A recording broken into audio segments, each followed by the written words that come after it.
ಎಲ್ಲರಿಗೂ ನಮಸ್ಕಾರ. ನಾನು ನಿಮ್ಮ ವಾಸು HB, ಇತಿಹಾಸ ಉಪನ್ಯಾಸಕರು, ಸರ್ಕಾರಿ ಪದವಿ ಪೂರ್ವ ಕಾಲೇಜು, ಕುವೆಂಪು ನಗರ, ಮೈಸೂರು.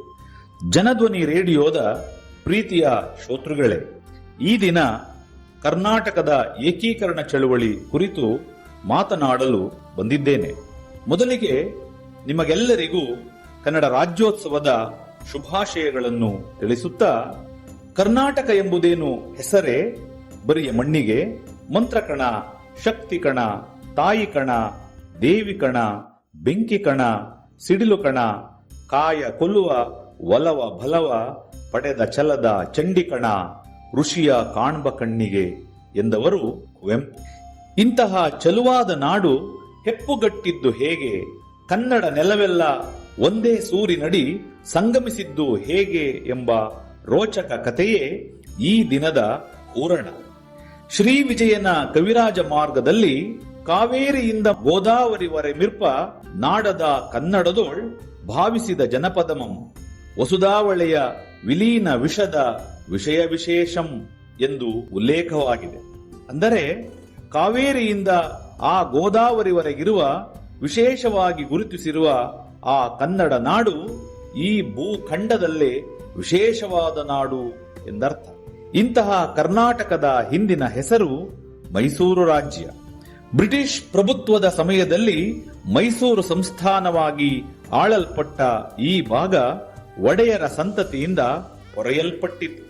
1799ರಲ್ಲಿ ನಡೆದ 4ನೇ ಆಂಗ್ಲೋ ಮೈಸೂರು ಯುದ್ಧದಲ್ಲಿ ಟಿಪ್ಪು ಬ್ರಿಟಿಷರ ವಿರುದ್ಧ ಕಾದಾಡಿ ಮಡಿದಾಗ ಬ್ರಿಟಿಷರು ಮೈಸೂರು ರಾಜ್ಯವನ್ನು 4 ಭಾಗಗಳಾಗಿ ವಿಂಗಡಿಸಿ, ಒಂದನ್ನು ಮರಾಠರಿಗೂ, ಮತ್ತೊಂದು ಭಾಗವನ್ನು ಹೈದರಾಬಾದಿನ ನಿಜಾಮನಿಗೂ, ಇನ್ನೊಂದು ಭಾಗವನ್ನು ಮದ್ರಾಸ್ ಈಸ್ಟ್ ಇಂಡಿಯಾ ಕಂಪನಿಗೂ ಹಾಗೂ 4ನೇ ಒಂದು ಭಾಗವನ್ನು ಮೈಸೂರಿನ ಒಡೆಯರಿಗೂ ಹಂಚಿದರು.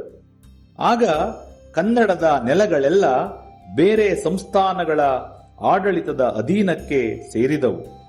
ಇದು ಕರ್ನಾಟಕದ ಏಕೀಕರಣದ ಮೂಲ ಸೆಲೆ ಎಂದರೆ ತಪ್ಪಾಗಲಾರದು. ಬ್ರಿಟಿಷರು ತಮ್ಮ ಅನುಕೂಲತೆಗಾಗಿ ರಚಿಸಿದ ಪ್ರಾಂತ್ಯಗಳಿಗೆ ವೈಚಾರಿಕ ತಳಹದಿಯಿರಲಿಲ್ಲ. ಸಿಕ್ಕಿದ ಹಾಗೆ ಹೇಗೆ ಬಂತೋ ಹಾಗೆ ವಿಚಾರ ಮಾಡದೆ ಕೃತ್ರಿಮ ರೀತಿಯಲ್ಲಿ ಪ್ರಜೆಗಳ ಅನುಕೂಲತೆಗಳನ್ನು ಗಮನಿಸದೆ ಅವುಗಳನ್ನು ಏರ್ಪಡಿಸಲಾಗಿತ್ತೆಂಬುದು ಎಲ್ಲರೂ ಒಪ್ಪಿಕೊಂಡ ಮಾತಾಗಿದ್ದಿತು.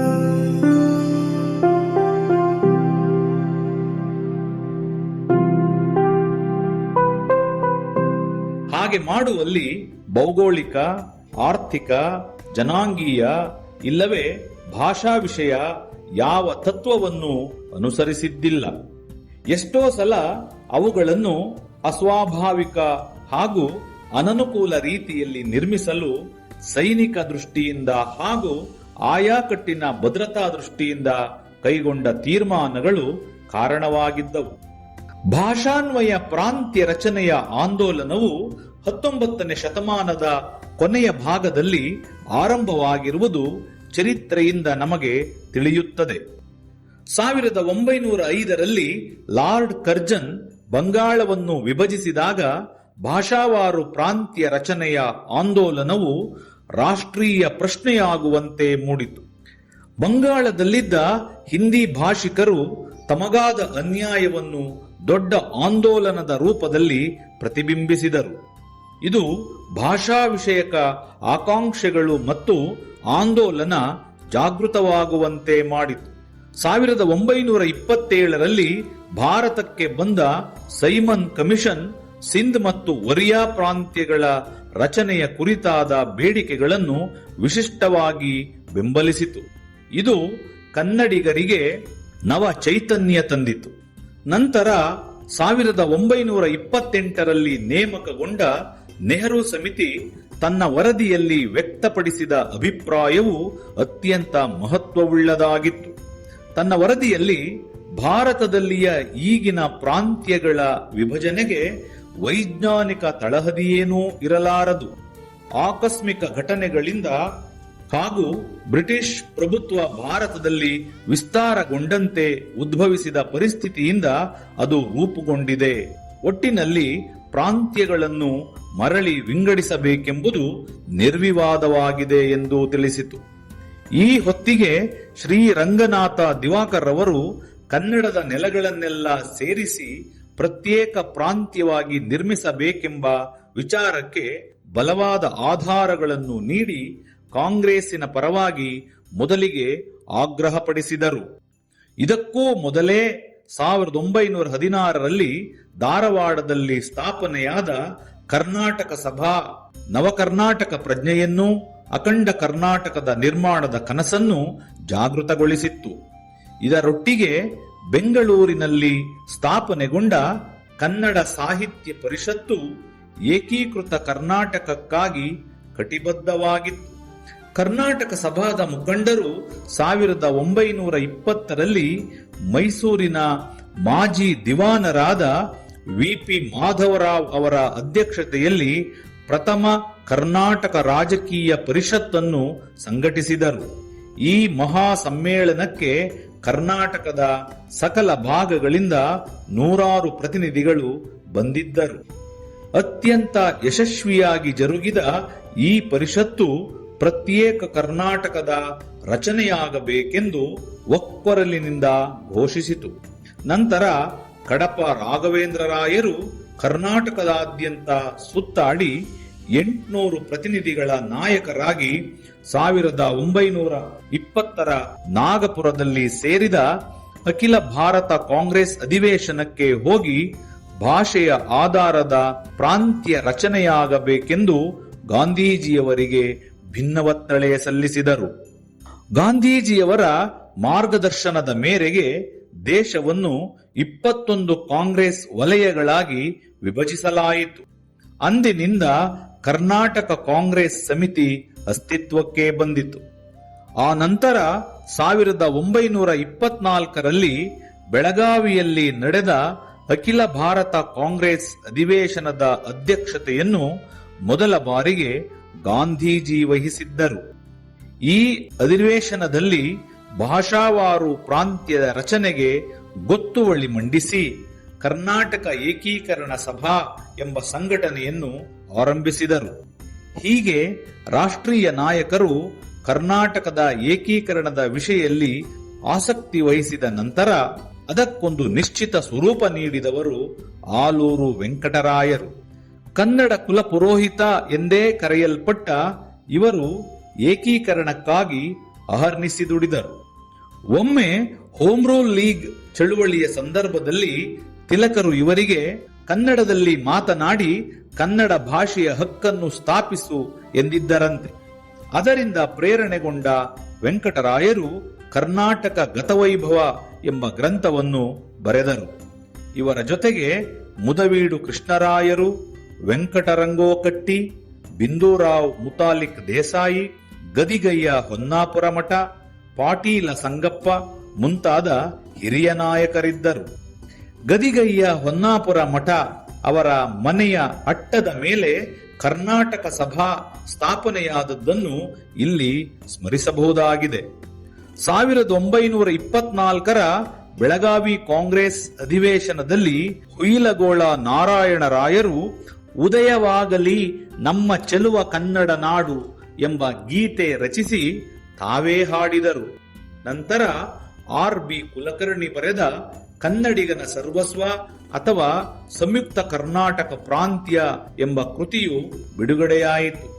ನಂತರ ಕರ್ನಾಟಕ ಏಕೀಕರಣ ಸಂಘದ ಸ್ಥಾಪನೆಯಾಯಿತು. ಅದರ ಅಧ್ಯಕ್ಷತೆಯನ್ನು ಶ್ರೀ ಸಿದ್ದಪ್ಪ ಕಂಬಳಿ ವಹಿಸಿದ್ದರು.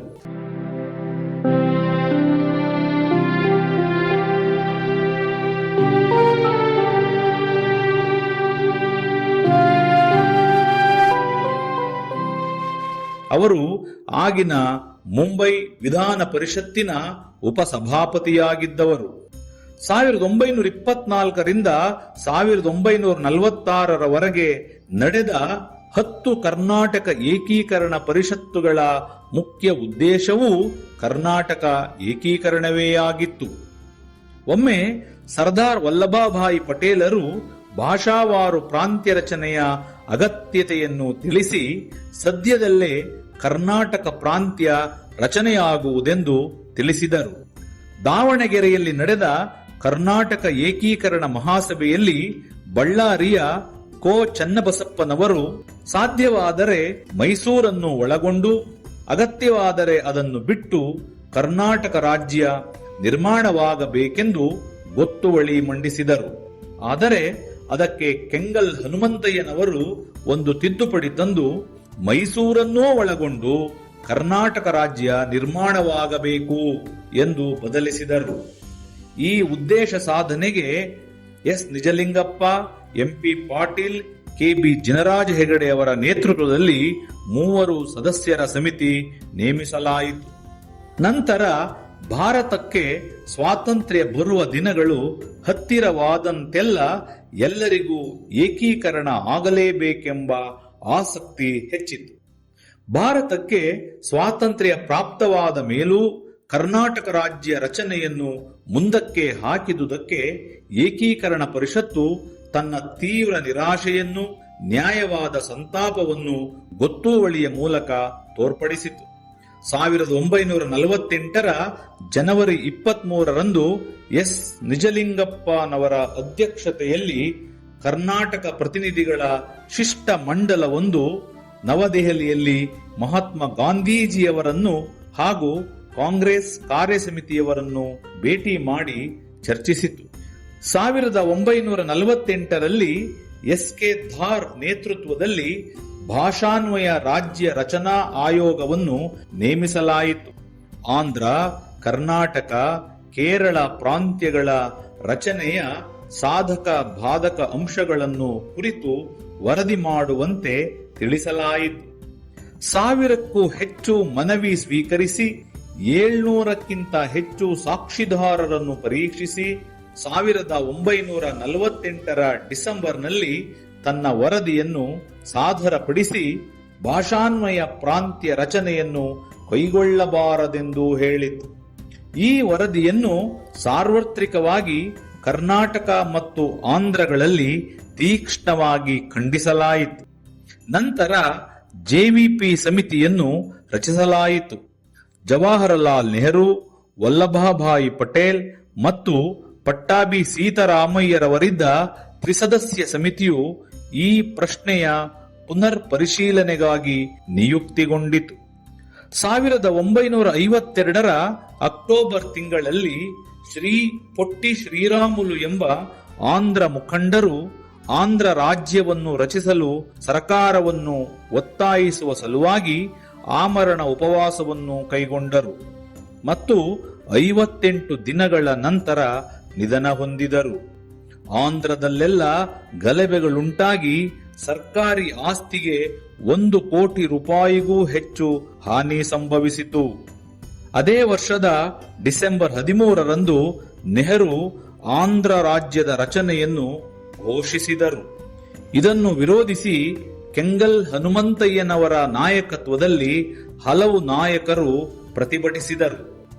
ಧಾರವಾಡದಲ್ಲಿ ಶ್ರೀ ಎ.ಜೆ. ದೊಡ್ಡಮೇಟಿಯವರು ತಮ್ಮ ಸ್ವಗ್ರಾಮ ಜಕ್ಕಲಿಯಲ್ಲಿ ತಾವೇ ಏರ್ಪಡಿಸಿದ ಕರ್ನಾಟಕ ನಿರ್ಮಾಣ ಶಿಬಿರದಲ್ಲಿ 15 ದಿನಗಳ ಉಪವಾಸವನ್ನು ಪ್ರಾರಂಭಿಸಿದರು. ಇದರಿಂದ ಪ್ರೇರಿತರಾಗಿ ಹಲವರು ಉತ್ತರ ಕನ್ನಡ, ಬಿಜಾಪುರ, ಹುಬ್ಬಳ್ಳಿ ಮುಂತಾದ ಕಡೆ ಉಪವಾಸ ವ್ರತ ಆರಂಭಿಸಿದರು. ಎಲ್ಲಾ ಕಡೆ ನಿರ್ಣಯಗಳು ಸಾಕು, ರಾಜೀನಾಮೆ ಬೇಕು ಎಂಬ ಕೂಗು ಮಾರ್ಧನಿಸಿತು. ಕೆಪಿಸಿಸಿ ಸದಸ್ಯ ಸ್ಥಾನಕ್ಕೆ ರಾಜೀನಾಮೆ ಕೊಡುವ ಪರ್ವಕ್ಕೆ ನಾಂದಿಯಾಯಿತು. 1953ರ ಸೆಪ್ಟೆಂಬರ್ನಲ್ಲಿ ಎಸ್ ನಿಜಲಿಂಗಪ್ಪನವರು ಪಾರ್ಲಿಮೆಂಟಿನ ಕೆಲವು ಸದಸ್ಯರೊಡನೆ ನೆಹರೂರವರನ್ನು ಭೇಟಿ ಮಾಡಿ ಕರ್ನಾಟಕದಲ್ಲಿ ಪರಿಸ್ಥಿತಿ ಎಷ್ಟು ಗಂಭೀರವಾಗಿದೆ ಎಂಬುದನ್ನು, ಉಪಚುನಾವಣೆಯಲ್ಲಿ ಕಾಂಗ್ರೆಸ್ಸಿಗಾದ ಸೋಲನ್ನು ಮನವರಿಕೆ ಮಾಡಿಕೊಟ್ಟರು. ಇದರಿಂದ ವಿಚಲಿತರಾದ ನೆಹರು 1953 ಡಿಸೆಂಬರ್ 22ರಂದು ಎಸ್ ಫಜಲ್ ಆಲಿ ನೇತೃತ್ವದಲ್ಲಿ ರಾಜ್ಯ ಪುನರ್ವಿಂಗಡಣಾ ಸಮಿತಿಯೊಂದನ್ನು ರಚಿಸಿದರು. ಎಚ್.ಎನ್. ಕುಂಜರು ಮತ್ತು ಕೆ.ಎಂ. ಫಣಿಕರ್ ಈ ಆಯೋಗದ ಸದಸ್ಯರಾಗಿದ್ದರು. ಈ ಸಮಿತಿಯು 1,52,250 ಮನವಿಗಳನ್ನು ಸ್ವೀಕರಿಸಿತು.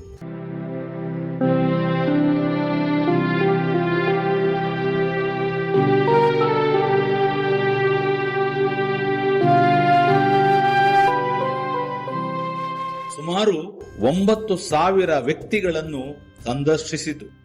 ಆರ್.ಎ. ಜಹಗೀರ್ದಾರ್ ಅವರ ಅಧ್ಯಕ್ಷತೆಯಲ್ಲಿ ಕನ್ನಡಿಗರ ಸಮಿತಿಯೊಂದು ನೇಮಕಗೊಂಡು ಇಡಿಯಾಗಿ ಮೈಸೂರು ಸಂಸ್ಥಾನ, ಮುಂಬೈ ಕರ್ನಾಟಕದ ಧಾರವಾಡ, ಉತ್ತರ ಕನ್ನಡ ಜಿಲ್ಲೆ, ಬೆಳಗಾವಿ ಮತ್ತು ಬಿಜಾಪುರಗಳನ್ನು ಸಂಪೂರ್ಣವಾಗಿ, ಹೈದರಾಬಾದ್ ಭಾಗದ ಬೀದರ್, ಗುಲ್ಬರ್ಗಾ, ರಾಯಚೂರು ಜಿಲ್ಲೆಗಳು, ಮದ್ರಾಸ್ ಪ್ರಾಂತ್ಯದ ದಕ್ಷಿಣ ಕನ್ನಡ, ನೀಲಗಿರಿ ಜಿಲ್ಲೆಗಳು ಮತ್ತು ಕೊಯಮತ್ತೂರು, ಸೇಲಂ ಜಿಲ್ಲೆಯ ಹೊಂದಿಕೊಂಡ ಭಾಗಗಳು, ಆಂಧ್ರ ಪ್ರದೇಶದ ಅನಂತಪುರ ಜಿಲ್ಲೆ ಮತ್ತು ಕರ್ನೂಲು ಜಿಲ್ಲೆಯ ಕೆಲವು ಭಾಗಗಳು ಹಾಗೂ ಕೊಡಗನ್ನು ಸೇರಿಸಿ ಕರ್ನಾಟಕ ರಾಜ್ಯ ನಿರ್ಮಿಸುವಂತೆ ಮನವಿಯನ್ನು ಫಜಲ್ ಆಲಿ ಸಮಿತಿಗೆ ಸಲ್ಲಿಸಿತು. ಅಕ್ಟೋಬರ್ 10, 1955ರಂದು ರಾಜ್ಯ ಪುನರ್ವಿಂಗಡಣಾ ಆಯೋಗವು ತನ್ನ ವಿಸ್ತೃತ ವರದಿಯನ್ನು ಕೇಂದ್ರ ಸರ್ಕಾರಕ್ಕೆ ಸಲ್ಲಿಸಿತು. ಈ ಆಯೋಗ ಸಲ್ಲಿಸಿದ ವರದಿಯನ್ನು ಲೋಕಸಭೆ ಮತ್ತು ರಾಜ್ಯಸಭೆಯಲ್ಲಿ ಮಂಡಿಸಿ ಅಂಗೀಕರಿಸಲಾಯಿತು. 60 ಜನರಿದ್ದ ಸಂಯುಕ್ತ ಪರಿಶೀಲನಾ ಸಮಿತಿಯು ಹಲವು ಸಭೆ ಸೇರಿ ಚರ್ಚಿಸಿ ಅಂತಿಮ ರೂಪ ನೀಡಿತು. ಆಗಸ್ಟ್ 31, 1956ರಂದು ರಾಷ್ಟ್ರಪತಿಯ ಅಂಗೀಕಾರವೂ ದೊರೆಯಿತು. 1956ರ ನವೆಂಬರ್ 1ರಂದು ಪುನರ್ವಿಂಗಡಣೆಗೊಂಡ ರಾಜ್ಯಗಳೆಲ್ಲವೂ ಅಸ್ತಿತ್ವಕ್ಕೆ ಬರುವುದೆಂಬ ಸಾರ್ವಜನಿಕ ಪ್ರಕಟಣೆ ಹೊರಬಿದ್ದಿತು. ಹೊಸದಾಗಿ ನಿರ್ಮಾಣಗೊಂಡ ಕನ್ನಡಿಗರ ರಾಜ್ಯದ ಹೆಸರು ಮೈಸೂರು ಎಂದೇ ಉಳಿಯಿತು. ಕಾಸರಗೋಡು ಮತ್ತು ಸೊಲ್ಲಾಪುರಗಳು ಕರ್ನಾಟಕದಿಂದ ಹೊರಗುಳಿದವು. 1956ರ ನವೆಂಬರ್ 1ರಂದು ಆಗಿನ ರಾಷ್ಟ್ರಪತಿ ಬಾಬು ರಾಜೇಂದ್ರ ಪ್ರಸಾದರು ನೂತನ ಮೈಸೂರು ರಾಜ್ಯವನ್ನು ಉದ್ಘಾಟಿಸಿದರು. ಎಸ್. ನಿಜಲಿಂಗಪ್ಪನವರು ಮೊದಲ ಮುಖ್ಯಮಂತ್ರಿಯಾಗಿ, ಜಯಚಾಮರಾಜ ಒಡೆಯರ್ ಅವರು ರಾಜ್ಯಪಾಲರಾಗಿ ಹೊಸ ರಾಜ್ಯದ ಅಧಿಕಾರ ಸ್ವೀಕರಿಸಿದರು. ಹೀಗೆ 1956ರ ನವೆಂಬರ್ 1ರಂದು ಹೊಸ ಮೈಸೂರು ರಾಜ್ಯ ಅಸ್ತಿತ್ವಕ್ಕೆ ಬಂದಿತು. ಕನ್ನಡಿಗರ ಬಹುದಿನಗಳ ಕನಸು ನನಸಾದರೂ ಅನಂತಪುರ, ಮಡಕಶಿರ, ನೀಲಗಿರಿ, ಹೊಸೂರು, ಸೊಲ್ಲಾಪುರ, ಅಕ್ಕಲಕೋಟೆ ಮತ್ತು ಕಾಸರಗೋಡು ಭಾಗಗಳು ವಿಶಾಲ ಮೈಸೂರು ರಾಜ್ಯದಲ್ಲಿ ವಿಲೀನವಾಗದೆ ಹೋದದ್ದು ನೋವಿನ ಸಂಗತಿಯೇ ಸರಿ. ಆದರೂ ಮೈಸೂರು ರಾಜ್ಯಕ್ಕೆ ಕರ್ನಾಟಕವೆಂದು ನಾಮಕರಣ ಮಾಡದೇ ಇದ್ದದ್ದು ಹಲವರಿಗೆ ಅಸಮಾಧಾನ ತಂದಿತು. ಅಂತಹವರ ನಿರಂತರ ಪರಿಶ್ರಮದ ಫಲವಾಗಿ 1973ರ ನವೆಂಬರ್ 1ರಂದು ಆಗಿನ ಮುಖ್ಯಮಂತ್ರಿಯಾಗಿದ್ದ ಡಿ. ದೇವರಾಜ ಅರಸೂರವರ ನಾಯಕತ್ವದಲ್ಲಿ ಮೈಸೂರು ರಾಜ್ಯಕ್ಕೆ ಕರ್ನಾಟಕವೆಂದು ಮರುನಾಮಕರಣ ಮಾಡಲಾಯಿತು. ಹೀಗೆ ಕರ್ನಾಟಕವು ಏಕೀಕರಣಗೊಂಡು ನಮ್ಮ ನೆಲ ಜಲದ ಸೊಗಡಿನ ರೀತಿಯನ್ನು ನಮಗೆ ಉಣಬಡಿಸಿತು. ಮತ್ತೊಮ್ಮೆ ನಮಸ್ಕಾರ.